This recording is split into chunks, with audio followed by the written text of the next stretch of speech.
Welcome back to the Deep Dive, the place where we take a monumental stack of complex information, and today it's the bewildering world of cloud databases, and we turn it into the knowledge you need without the headache. Yeah, and if you've ever started looking into this stuff and felt that wave of information overload, Oh, absolutely. when you hear terms like relational consistency or sharding or row keys, you're not alone. It's a huge topic. And that's exactly why we're here. We built this deep dive for you. Our mission today is pretty simple. We're giving you the expert shortcut.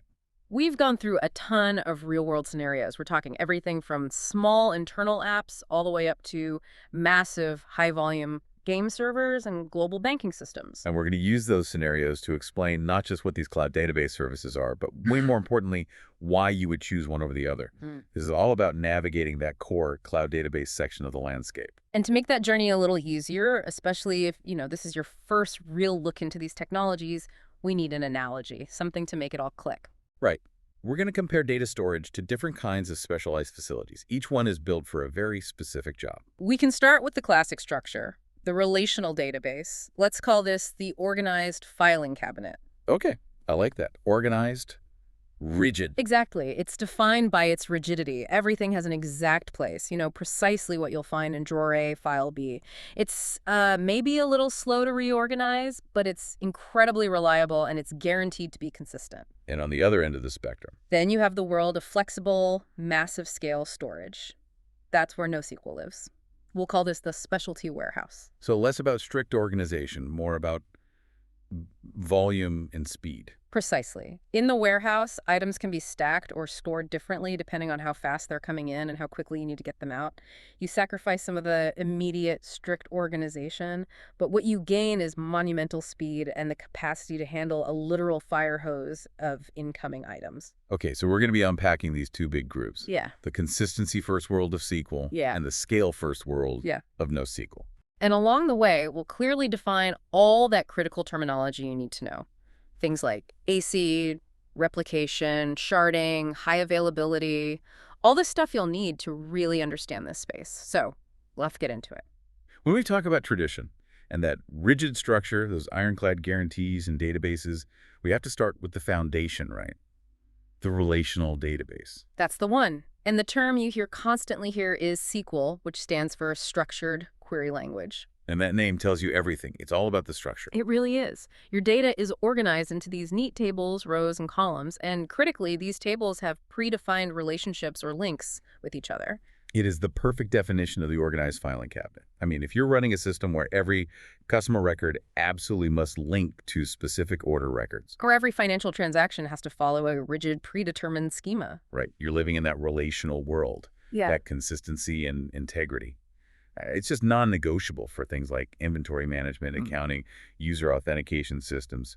And in the cloud, the way we access this structure is through a service like Cloud SQL. Okay, so what is that exactly? It's what's called a managed service. It handles all the popular relational database engines, MySQL, PostgreSQL, Microsoft SQL Server. And the beauty of a managed service is that the cloud provider deals with all the annoying stuff. Like the patching, the backups, the security updates? All of it. The basic infrastructure maintenance. It just frees you up to focus on your application logic, not on managing a database server. So when is Cloud SQL the right choice?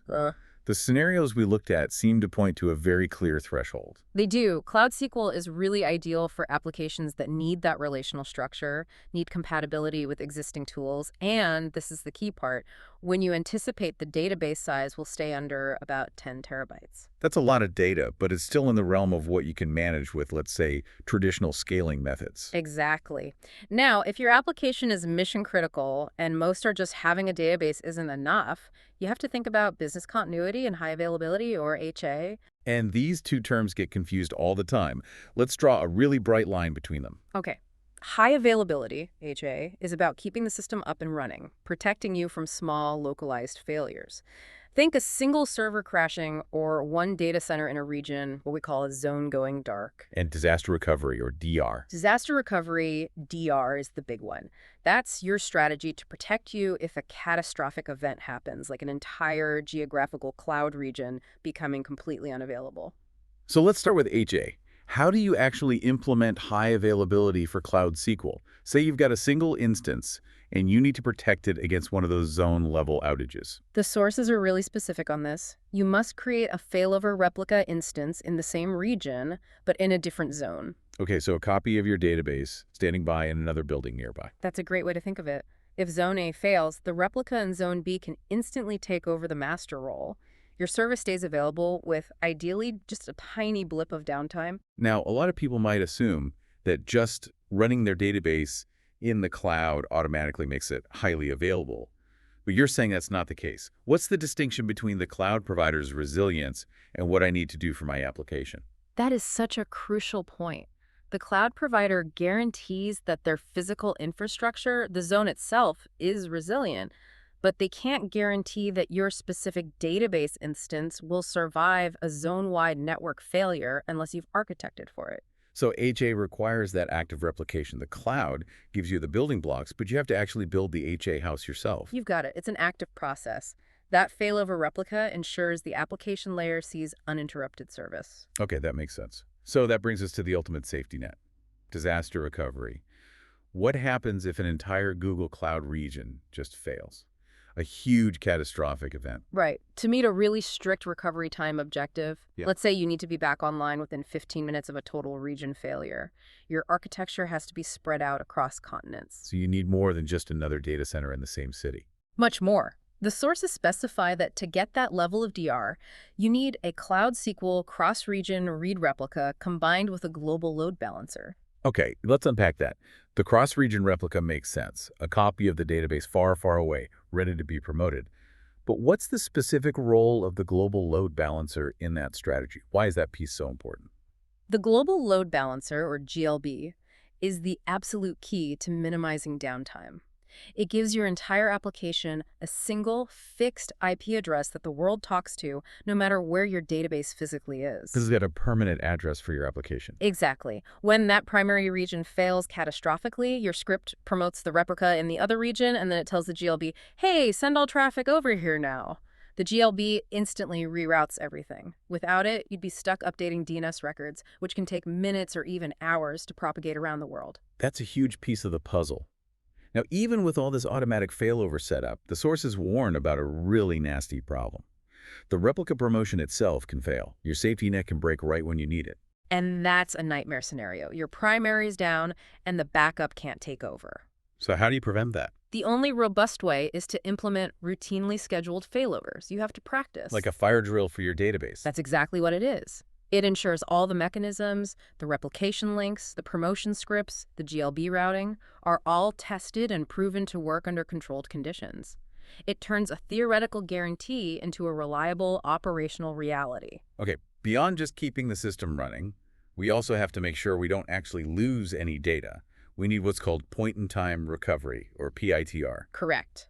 And to minimize data loss, there are two essential features you need to have enabled. The first is automated backups. That's your baseline, your static inventory count taken at 2 a.m. Right. But the second piece is binary logging, which you might also hear called write-ahead logs. This records every single change, every write operation as it happens in real time. It's the detailed receipt tape of everything that's happened since that last backup. So PITR uses those two things together. We saw a scenario where someone accidentally deleted a production table and needed to restore the database to the state it was in exactly 25 minutes ago. A nightly backup won't help you there. Not at all. But with PITR, you can do it.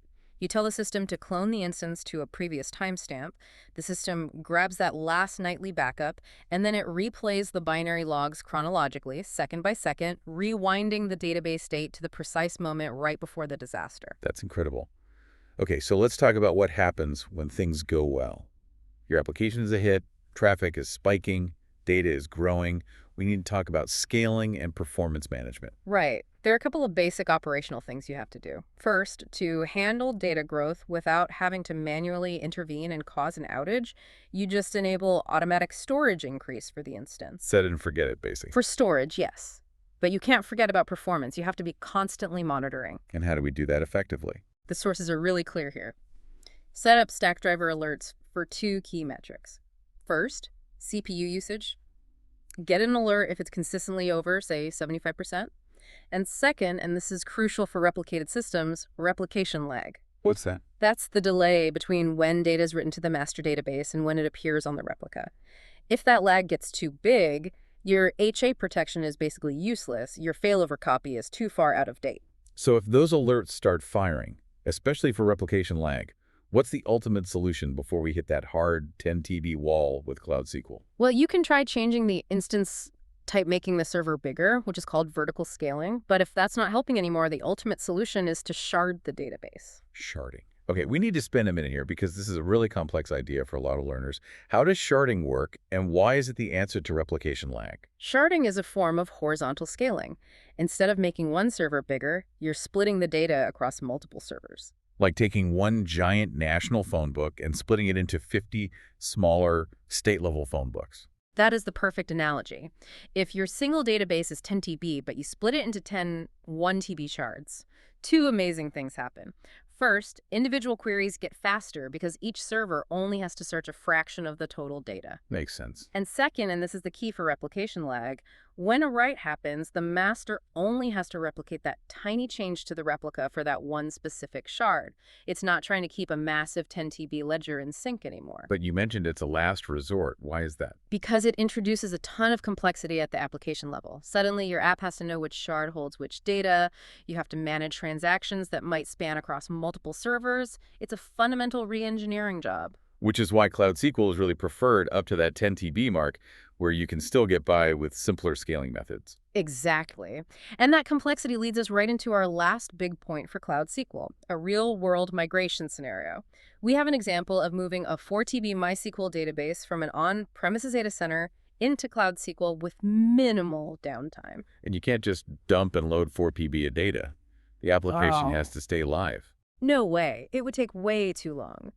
This requires a careful, phased cutover strategy that uses native database replication. Walk us through the steps. What's the first, most critical requirement? Connectivity. You have to establish a secure, high-speed private network link between your on-prem server and the cloud. And for a big, busy 4 TB database, the sources recommend using a solution like Dedicated Interconnect. Why Dedicated Interconnect instead of just a standard VPN? A standard VPN runs over the public internet. It's unpredictable. You get no guarantees on speed or latency. Dedicated Interconnect is a private, high-speed fiber connection directly from your data center to the cloud provider's network.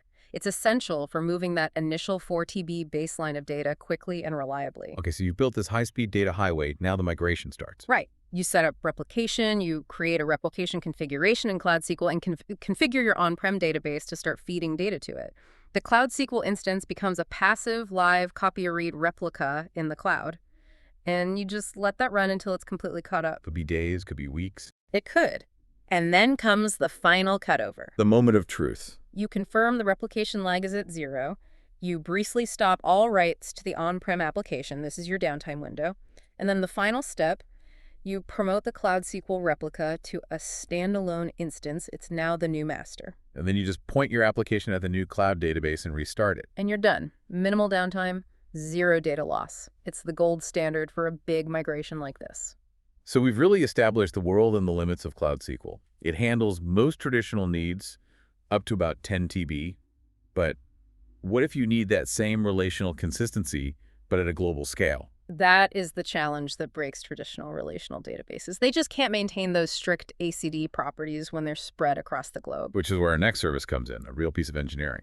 Cloud Spanner. Cloud Spanner was built to solve exactly that problem. It's a globally distributed database that somehow manages to maintain strict relational consistency, ACD, across multiple geographically distant regions, while still scaling horizontally like a NoSQL system. Okay, we mentioned ACID earlier, but let's really dive into what those 4 letters mean, especially isolation, which is where things usually fall apart. Absolutely. So ACID stands for atomicity, consistency, isolation, and durability. Atomicity is all or nothing. Right. A bank transfer either fully completes money out of one account into another, or it fails completely and nothing changes. It's never half done. Consistency means you don't violate the database's rules. Exactly. And durability means once a transaction is committed, it's permanent. It survives a power failure.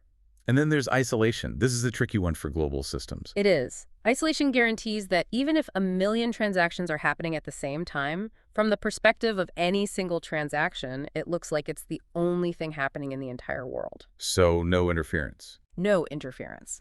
Let's take the banking example. Imagine one user deposits $100 from Europe, and at the exact same millisecond, another user withdraws $50 from the same account in Asia. Without perfect isolation, you could get a race condition where the final balance is just wrong. Spanner ensures those transactions are globally ordered so one finishes completely before the next one even starts. That kind of strict consistency across oceans, it sounds like science fiction. How does Spanner actually pull that off? It's all down to a technology called true time. See, traditional distributed systems can't work because every computer's clock is slightly different. There's no way to know for sure which event happened first globally. So true time solves the clock problem. It does. Spanner uses ultra-precise atomic clocks and GPS receivers in all its data centers. True time gives every transaction a globally consistent commit timestamp with an incredibly tiny window of uncertainty. So I can say with absolute certainty, this transaction finished at this exact nanosecond everywhere on Earth, and the next one started after that. That's the essence of it. And because of that global ordering, it can guarantee AC across regions. This is what makes it mandatory for that one specific use case. Building a global banking ledger system where consistency and availability are paramount, even if the cost is higher. You just can't have inconsistent financial data. All right, so we've covered the world of structure and consistency, the local filing cabinet with Cloud SQL, and the global one with Spanner. Now we need to pivot to the other side. The world of massive scale and flexibility. We're heading to the warehouse. We are. We're entering the world of NoSQL. Which stands for? Not only SQL, it's a whole category of databases, document stores, key value stores, wide column stores, but they all share a common philosophy. They are the specialty warehouse. Built to handle the crazy volume and velocity of modern data that traditional databases just choke on. Exactly. But there's a trade-off. To get that massive horizontal scale, they often sacrifice that rigid structure and, crucially, that immediate guaranteed consistency, the C in ACID. Instead, they use a model called eventual consistency. Right, which means all the servers will eventually agree on the data state, but maybe not at the exact same millisecond. They prioritize being available and able to handle writes over being perfectly consistent at all times. It's a huge shift in priorities. If your main goal changes from perfectly structured data to store a petabyte of data as fast as humanly possible, you leave SQL behind. And you enter the world of NoSQL. And our first stop is probably the most extreme example. Cloud Bigtable. The time series firehose. A perfect name for it. It's a wide column store designed for incredibly scalable, low-latency workloads. It's built for one thing above all else. Write-heavy, effectively append-only time series data. So this is for the data that's just constantly pouring in. Sensor readings, weblogs, system metric. That's its sweet spot. And the use cases we've seen are intense. Okay, use case one, an IoT platform. We're talking about ingesting millions of sensor events every second. Petabytes of data. And the main thing you need to do is scan for ranges of data based on timestamps, like give me all the readings from 3.0 to 3.5 p.m. Bigtable is built for exactly that kind of query. Use case two, real-time weather charting. 50,000 sensors, each sending 10 readings a second. That's 500,000 data points arriving every single second, nonstop. You need Bigtable to just absorb that velocity. And use case three, a high-volume web service, storing 500,000 requests per second. And this is often paired with something like Cloud Run to keep costs low. Yes, it's a natural fit. But operating at this kind of scale introduces a huge technical challenge that separates the pros from the beginners. It's the dreaded hotspot issue. Okay, explain this. How can writing data sequentially actually cause the whole system to fail? It comes down to how Bigtable distributes data. It uses something called a row key, the primary ID for each row, to decide which of its many servers gets the data. If your row keys are sequential, like timestamps that are always increasing. 1, 2, 3, 4, 5. Right. Then all the new writes, millions of them per second, will all try to hit the same physical server at the end of the cluster. And that one server gets completely overwhelmed, becoming a hotspot, while all the other servers are just sitting there, bored. That's the problem. Right. And the solution is an expert-level design task. You have to create a smart row queue strategy. The critical step is to review your route key design and make sure your keys are evenly spread across the entire possible range. So you have to break up that sequential pattern. You have to. You can do things like salting, adding a random prefix to the key, or for timestamps, a common trick is to reverse them, so the most rapidly changing part, the milliseconds, is at the front of the key. That distributes the load perfectly. That's a deep insight into how these systems can fail at scale. Now, shifting gears, if you're collecting this much data, maybe logging emails or chats, you're handling sensitive information, security is a huge deal. It is. If you're collecting logs with PII, personally identifiable information, or PCI for payment cards, you have to sanitize it before you store it. And the sources are very clear that just using a simple regex or hashing isn't good enough. So what is the recommended, more robust approach? The best practice is to de-identify the data using the Cloud Data Loss Prevention DLP API. And why is that so much better? Because the DLP API uses sophisticated machine learning models, it's been trained to recognize the patterns of credit card numbers, phone numbers, government IDs, things a simple regex would miss. It can then apply precise masking or tokenization, ensuring that sensitive data never even touches your database in its raw form. That makes a ton of sense. So last thing on Bigtable, you're getting ready for a huge launch. You need to do load testing. What are the specific requirements for that? Load testing a Bigtable environment has to be done right. There are 3 key requirements. Right. 1, you have to explicitly validate the performance of Cloud Bigtable itself. Does it scale? Does your route key strategy actually prevent hotspots under pressure? You must create a separate Google Cloud project for the load testing environment. This is non-negotiable. It isolates your test from production so you don't accidentally break things or pollute your real-world performance metrics. And the third requirement? You have to instrument everything with detailed logging and metrics. The load testing tool, the services you're testing, everything. If you don't, and you find a bottleneck, you'll have no idea where it actually is. The test becomes useless. That's a really comprehensive look at the Bigtable fire hose. Let's move on to the database that powers a huge number of modern web and mobile apps. Right. We're talking about Cloud Firestore, which evolved from an earlier service called Data Store. This is another type of NoSQL database, a document database. And its main job is to be the back-end persistence layer for apps. That's its core identity. It's often deeply integrated with things like Cloud Functions or App Engine. Data is stored in flexible documents, which are like JSON objects instead of rigid rows.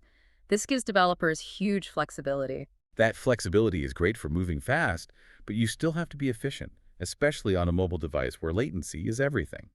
The sources point out a best practice for minimizing overhead when you need to fetch a few different things at once. Yes. If you already know the unique IDs, the keys, for several different items you need, say 3 different user profiles, the most efficient way to get them is to create the key object for each one and run a single batch get operation. So why is one batch request so much better than just making 3 separate requests? It's all about minimizing the round trips. Every single request to the database has network latency and processing overhead.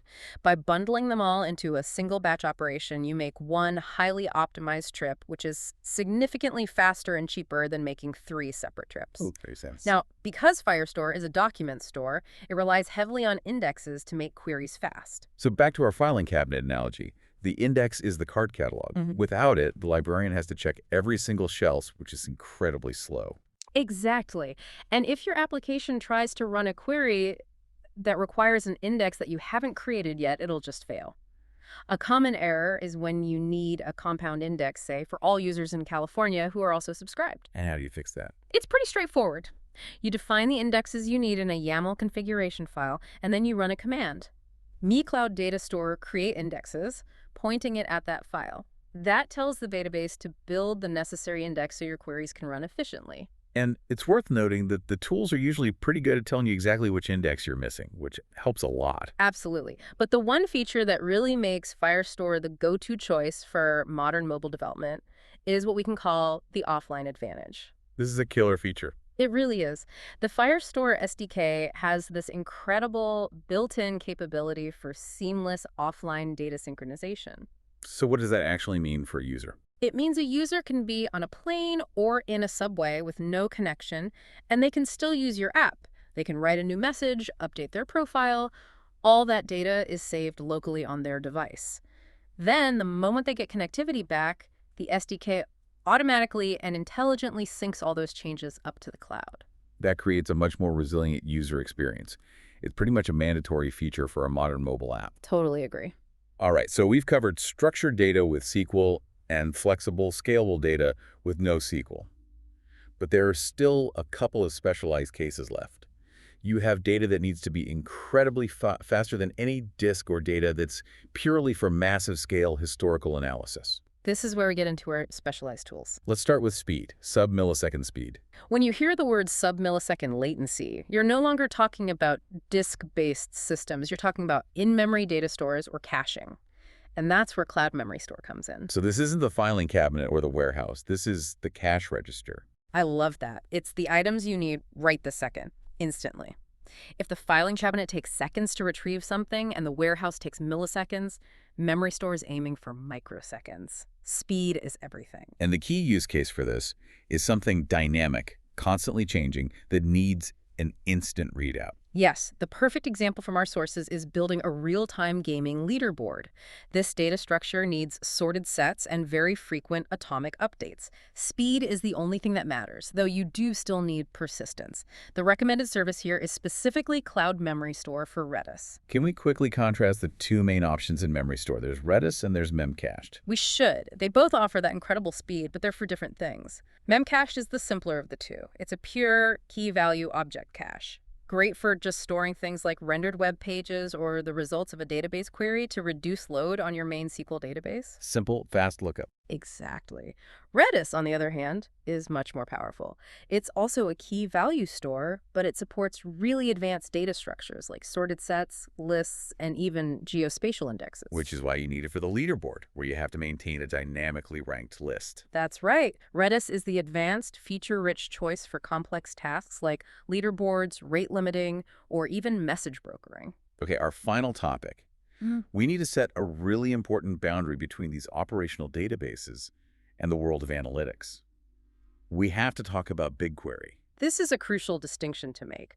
BigQuery often comes up in these discussions, but it serves a completely different purpose. The industry term for this is OLTP versus OLFP, right? Correct. All the databases we've talked about so far, SQL, Spanner, Bigtable, Firestore, are generally OLTP, or online transaction processing systems. They're optimized for handling lots of individual reads and writes from live applications. Whereas BigQuery is an OLX system, online analytical processing. Yes. So if you want to know the latest up-to-the-second score on your gaming leaderboard, that's an OLTP query. You'd use Memory Store.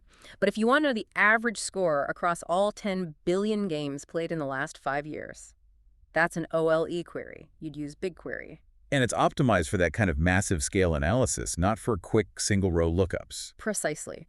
It uses what's called a columnar storage system, which is incredibly fast for scanning and aggregating huge amounts of data, but it's not designed for the real-time operational tasks. We saw an example of this.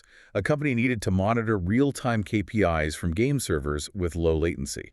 BigQuery could ingest analytics files every 10 minutes, but that's not real time. Not at all. That's a batch process. If the requirement is true, low latency, real-time operational monitoring, BigQuery is the wrong tool. The correct architectural approach is to output custom metrics to Stackdriver from the game servers and then build a dashboard there.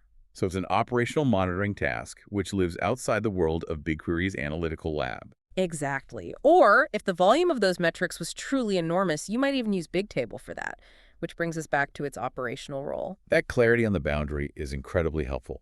We've really covered the entire landscape now, from the filing cabinet to the analytical lab. We have.